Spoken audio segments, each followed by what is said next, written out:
तो स्वागत है बिग जॉब प्लेटफॉर्म में। पहली बार आए थे चैनल को सब्सक्राइब कीजिए, लाइक कीजिए, कमेंट कीजिए। साथ ही जो पोस्ट वैकेंसी है वो आंध्र प्रदेश की गवर्नमेंट मेडिकल की तरफ से पोस्ट वैकेंसी है।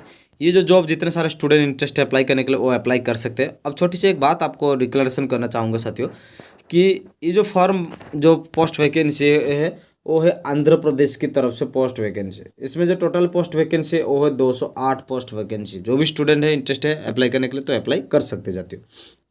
अब हम आपको बताना चाहेंगे ये जो एप्लीकेशन फॉर्म अप्लाई शुरू हो चुका है वो 16 दिसंबर से शुरू हो चुका है। इसका जो अंतिम डेट रहेगा वो 21 दिसंबर 21 दिसंबर इसका अंतिम डेट रहेगा साथियों। अब हम आपको और डिटेल्स में आगे तक बताते जाएंगे साथियों। जो भी स्टूडेंट इंटरेस्ट है तो अप्लाई करने के लिए चाह रहे हैं वो अप्लाई कर सकते हैं। ये ऑफलाइन फॉर्म रहेगा, आपको ऑफलाइन फॉर्म में भरना है और सारे फॉर्म फिलअप करके आपको देना है साथियों। 208 पोस्ट जो वैकेंसी है इसमें जो कौन से डिपार्टमेंट में कितनी पोस्ट वैकेंसी है थोड़ा इसको हम डिटेल्स में जानते हैं। और दूसरी चीज़ हम जानते हैं कि आपको कितना सैलरी मिलेगा, इसका पर भी हम थोड़ा डिटेल्स में जानेंगे। तो पोस्ट देखा जाए तो क्लिनिकली साइकोलॉजिस्ट के लिए जो आपका पोस्ट वैकेंसी है वो इसमें है 2 पोस्ट वैकेंसी है और टोटल 2 पोस्ट वैकेंसी है। और आपका जो सैलरी रहेगा वो 54,060 रुपीज़ रहेगा आपका सैलरी। रिहेबिलाइजेशन जो साइकोलॉजिस्ट जो है उनके लिए एक ही पोस्ट वैकेंसी है और उसमें 54,060 रुपीज़ मिलेगा। ऑक्यूपेशनल थेरापिस्ट के लिए आपको है 1 पोस्ट वैकेंसी है और इसमें भी 54,060 रुपीज़ मिलेगा। और साइकियाट्रिस्ट सोशल वर्कर के लिए आपको 6 पोस्ट वैकेंसी है और उसमें 38,720 रुपीज़ आपको सैलरी मिलेगा। हॉस्पिटल एडमिनिस्ट्रेटर के लिए आपको जो है 1 पोस्ट वैकेंसी है और इसमें 40,000 आपको सैलरी मिलेगा। योगा इंस्ट्रक्टर के लिए आपको 1 पोस्ट वैकेंसी है और 27,500 सैलरी मिलेगा। इलेक्ट्रिशियन के लिए आपको 2 पोस्ट वैकेंसी है और उसमें 22,460 रुपीज़ सैलरी मिलेगा। लैब टेक्नीशियन JR2 के लिए आपको 3 पोस्ट वैकेंसी है और उसमें जो है आपका 32,670 रुपीज़ आपको मिलेगा।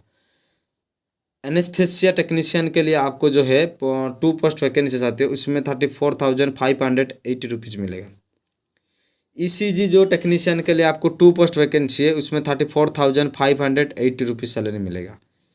EEG टेक्नीशियन के लिए आपको 2 पोस्ट वैकेंसी है उसमें 32,670 रुपीज़ आपको सैलरी मिलेगा। जूनियर असिस्टेंट के लिए 2 पोस्ट वैकेंसी है उसमें 25,220 रुपीज़ सैलरी मिलेगा। मेडिकल रिकॉर्ड टेक्नीशियन के लिए 1 पोस्ट वैकेंसी है उसमें 34,508 रुपीज़ आपको सैलरी मिलेगा। फार्मासिस्ट के लिए आपको ग्रेड 2 के लिए आपको 3 पोस्ट वैकेंसी उसमें 32,670 रुपीज़ मिलेगा। Radio safety and radiation safety and officer and medical physicist के लिए आपको 2 पोस्ट वैकेंसी है इसमें 61,960 रुपीज़ सैलरी मिलेगा। रेडियोथेरापी टेक्नीशियन के लिए आपको 6 पोस्ट वैकेंसी है उसमें 32,670 रुपीज़ सैलरी मिलेगा। मुड रूम टेक्नीशियन के लिए आपको 2 पोस्ट वैकेंसी है इसमें 32,670 रुपीज़ सैलरी मिलेगा। CT टेक्नीशियन के लिए आपको 2 पोस्ट वैकेंसी है उसमें 32,670 रुपीज़ सैलरी मिलेगा। फार्मासिस्ट के लिए 1 पोस्ट वैकेंसी है 32,670 रुपीज़ सैलरी मिलेगा। एनेस्थेसिया टेक्नीशियन के लिए 4 पोस्ट वैकेंसी है 34,580 रुपीज़ सैलरी मिलेगा। लैब टेक्नीशियन के लिए 8 पोस्ट वैकेंसी है उसमें 32,670 रुपीज़ सैलरी मिलेगा। न्यूक्लियर मेडिसिन टेक्नीशियन के लिए आपको 2 पोस्ट वैकेंसी उसमें 61,960 रुपीज़ सैलरी मिलेगा। रेडियोग्राफर के लिए 1 पोस्ट वैकेंसी 35,570 रुपीज़ सैलरी मिलेगा। ब्लड बैंक टेक्नीशियन के लिए 2 पोस्ट वैकेंसी उसमें 32,670 रुपीज़ सैलरी मिलेगा। एनेस्थेसिया टेक्नीशियन के लिए इसमें देखा जाए तो 10 पोस्ट वैकेंसी है और उसमें जो डिपार्टमेंट है और 10 पोस्ट वैकेंसी रखा गया है उसमें 32,670 रुपीज़ सैलरी मिलेगा। AB टेक्नीशियन के लिए आपको 1 पोस्ट वैकेंसी है उसमें 32,670 रुपीज़ सैलरी मिलेगा। बायोमेडिकल टेक्नीशियन के लिए आपको 3 पोस्ट वैकेंसी है उसमें 32,670 रुपीज़ सैलरी मिलेगा। कार्डियोलॉजी टेक्नीशियन के लिए 3 पोस्ट वैकेंसी इसमें 37,640 रुपीज़ मिलेगा। चाइल्ड साइकोलॉजिस्ट के लिए आपको 1 पोस्ट वैकेंसी है उसमें 54,060 रुपीज़ सैलरी मिलेगा आपको साथियों। तो इसी तरह क्लिनिकल साइकोलॉजिस्ट के लिए आपको जो है 1 पोस्ट वैकेंसी है, इसमें आप 54,060 सैलरी मिलेगा। कंप्यूटर प्रोग्रामर के लिए 2 पोस्ट वैकेंसी, इसमें 34,580 सैलरी मिलेगा। डेंटल टेक्नीशियन के लिए 1 पोस्ट वैकेंसी, उसमें 32,670 सैलरी मिलेगा। ईसीजी जो टेक्नीशियन के लिए 3 पोस्ट वैकेंसी, इसमें 34,580 सैलरी मिलेगा। इलेक्ट्रीशियन के लिए आपको फोर पोस्ट वैकेंसी, उसमें 22,460 सैलरी मिलेगा। ईएम टेक्नीशियन के लिए 35 पोस्ट वैकेंसी, इसमें 32,670 सैलरी मिलेगा। Junior assistant and come computer and assistant के लिए 32 पोस्ट वैकेंसी, इसमें 25,220 सैलरी मिलेगा। लैब टेक्नीशियन के लिए 22 पोस्ट वैकेंसी, इसमें 32,670 सैलरी मिलेगा। लाइब्रेरियन असिस्टेंट के लिए आपको जो है 4 पोस्ट वैकेंसी, में 20,600 सैलरी मिलेगा। मेडिकल रिकॉर्ड टेक्नीशियन के लिए 2 पोस्ट वैकेंसी, 34,580 सैलरी मिलेगा। नेटवर्क एडमिनिस्ट्रेटर के लिए आपको 1 पोस्ट वैकेंसी, 34,580 सैलरी मिलेगा। ओटी टेक्नीशियन के लिए 5 पोस्ट वैकेंसी है, इसमें 22,460 सैलरी मिलेगा। फार्मासिस्ट G2 के लिए आपको 9 पोस्ट वैकेंसी, 32,670 सैलरी मिलेगा साथियों। फिजिकल एजुकेशन टेक्निकल के लिए आपको 1 पोस्ट वैकेंसी है, 4,970 सैलरी मिलेगा। फिजियोथेरापिस्ट के लिए 1 पोस्ट वैकेंसी, 35,570 सैलरी मिलेगा साथियों। साइकेट्रिस्ट सोशल वर्कर के लिए आपको 2 पोस्ट वैकेंसी है, 38,720 सैलरी मिलेगा। रेडियोग्राफिक टेक्नीशियन के लिए 3 पोस्ट वैकेंसी, 35,570 सैलरी मिलेगा। रिफ्लेक्शनलिस्ट के लिए आपको 1 पोस्ट वैकेंसी है, 37,640 सैलरी मिलेगा। स्पीच थेरापिस्ट के लिए 1 पोस्ट वैकेंसी है, 40,970 सैलरी मिलेगा। सिस्टम एडमिनिस्ट्रेटर के लिए आपको 1 पोस्ट वैकेंसी, उसमें 34,580 सैलरी मिलेगा। साथियों टोटल जो मिला सकते हैं 208 पोस्ट वैकेंसी, हम पहले से आपको बता चुके हैं। Merit list of this the notification valid 31 दिसंबर 2024 तक आपका जो मेरिट लिस्ट निकलेगा, और 31 दिसंबर 2024 मैंने बहुत जल्दी आपको वैकेंसी जो निकला है, बहुत जल्दी जॉब मिलने वाला है साथियों। तो कोई भी स्टूडेंट को वेट करना ज़्यादा समय नहीं पड़ेगा, क्योंकि ये बहुत आसान और अच्छे मौका है क्योंकि आपको जॉब करने के लिए। एजुकेशनल और academic, professional, technical and qualification and nature of appointment and remuneration of various post, जो वेरियस पोस्ट है आपके लिए, जो आपको जो क्वालिफिकेशन वो मांग रहे हैं। देखिए मोस्ट भी MA करना चाहिए, वो भी साइकोलॉजिस्ट के ऊपर डिग्री इन यूनिवर्सिटी के अंडर होना चाहिए। मोस्ट भी process and PG diploma in medical social psychologist के ऊपर, और MPhil या मेडिकल, ये जो सारे हैं वो क्लिनिकली साइकोलॉजिस्ट के लिए आपको कोर्स होना बहुत ही ज़रूरी है। रिहेबिलाइजेशन साइकोलॉजिस्ट के लिए जो है आपको पोस्ट ग्रेजुएट होना ज़रूरी है, और MPhil rehabilitation and psychologist of most भी रिकॉग्नाइज्ड एंड रिहेबिलाइजेशन काउंसलिंग ये होना जरूरी है। ऑक्यूपेशन थेरापिस्ट के लिए आपको बैचलर एंड डिग्री होना बहुत ही जरूरी है। साइकेट्रिस्ट एंड सोशल वर्कर के लिए MA एंड MSW होना बहुत ही जरूरी है, MPhil होना जरूरी है। हॉस्पिटल एडमिनिस्ट्रेटिव के लिए मोस्ट MBA होना बहुत ही जरूरी है। योगा इंस्ट्रक्शन के लिए आपको जो ग्रेजुएशन पास करना बहुत ही ज़रूरी है साथियों।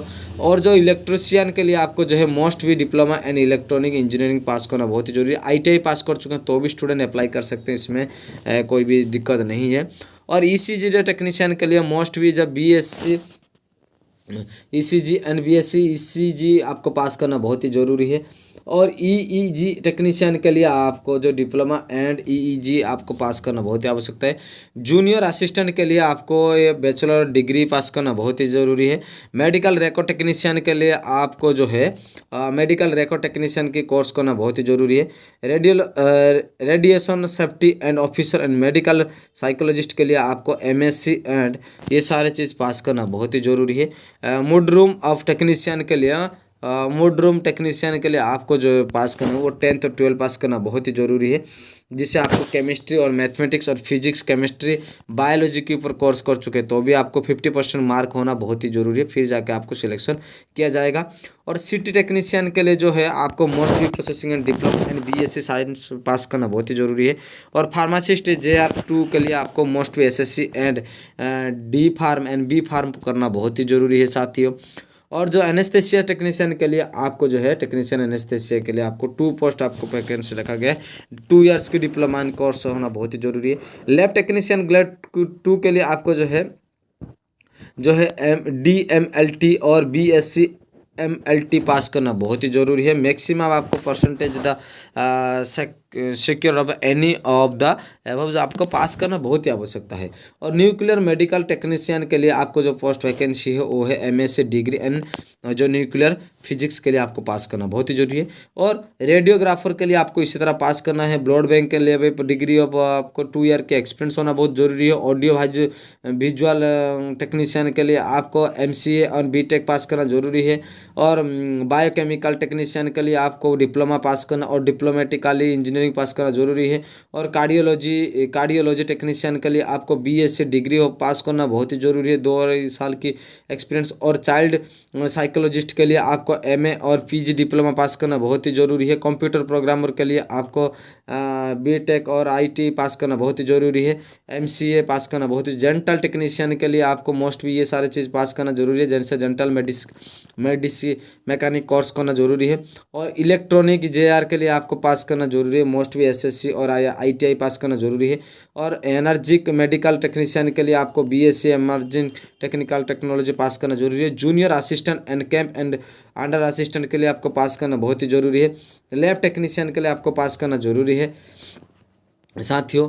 और लाइब्रेरियन असिस्टेंट के लिए आपको यहाँ पर जो LCIS पास करना बहुत ही ज़रूरी है। और नेटवर्क एडमिनिस्ट्रेटर के लिए आपको BE and BTech and IT CS and ECS की पास करना और MCA पास करना बहुत ही ज़रूरी है।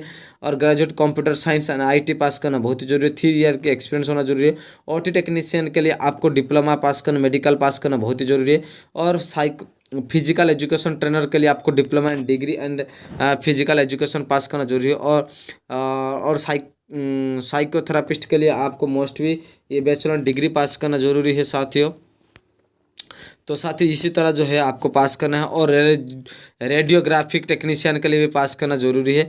तो साथियों जो इसी तरह है आपको है पास करना है। और 10th 12th से शुरू करके आपको ग्रेजुएट और उसका ऊपर भी PG तक पढ़ाई करना बहुत ही आवश्यकता है साथियों। अपारेज का लगभग आपको 42 एज तक आपको परमिशन है जॉब अप्लाई करने के लिए।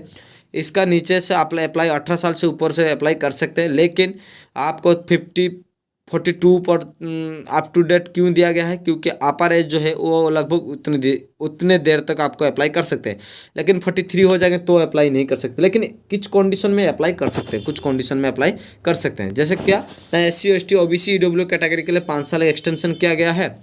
एक सर्विसमैन के लिए 3 साल की एक्सटेंशन किया गया है। और difference of the personal 10th आपको 10 साल एक्सपीरियंस और maximum 52 relation of the put other आपको पास करना बहुत ही जरूरी है। OCJ कैंडिडेट के लिए 250 रुपया लगेगा। SC ST BC and physiologically जो है उनके लिए आपको 200 रुपया देना पड़ेगा। टोटल 100 मार्क की एग्जाम होगा। 75% mark aggregate mark observe and year of the qualified examination and other qualified, मतलब आपको 75% मार्क रख के आपको पास करना बहुत ही जरूरी है साथियों। उसमें 10th मार्क के पार 1.0 mark for completed year after occurring qualification and mention of the pass certificate. तो इसी तरह जो है सारे चीज़ है साथियों। अब आपको डॉक्यूमेंट है कोविड सर्टिफिकेट जो बीच में है, वो यदि कोई एज के क्रॉस कर चुके तो कोविड सर्टिफिकेट वो भी दे सकते हैं, जैसे कि कोविड के कारण वो अप्लाई नहीं कर पाया तो इस कंडीशन में भी हो सकते हैं साथियों। तो साथियों पहली बार इस चैनल में आए तो चैनल को सब्सक्राइब कीजिए, लाइक कीजिए, कमेंट कीजिए, क्योंकि बहुत सारी चीज़ हम आपको बता चुके हैं, ज़्यादातर समय जो जानना आपको जरूरी है। और जब आप फॉर्म अप्लाई करने के लिए जाएंगे डॉक्यूमेंट जो वही लगेगा, जैसे कि आपको माना जाए तो आपको जो डॉक्यूमेंट लगेगा वो लगेगा आपका सर्टिफिकेट, जितने कॉलेज ग्रेजुएशन पास सर्टिफिकेट लगेगा, आधार कार्ड लगेगा, ईमेल लगेगा, मोबाइल नंबर लगेगा, पासपोर्ट साइज फ़ोटो लगेगा। और आपको पेमेंट जो करना पड़ेगा वो ड्राफ्ट करके बना के बैंक में आपको पेमेंट करना पड़ेगा।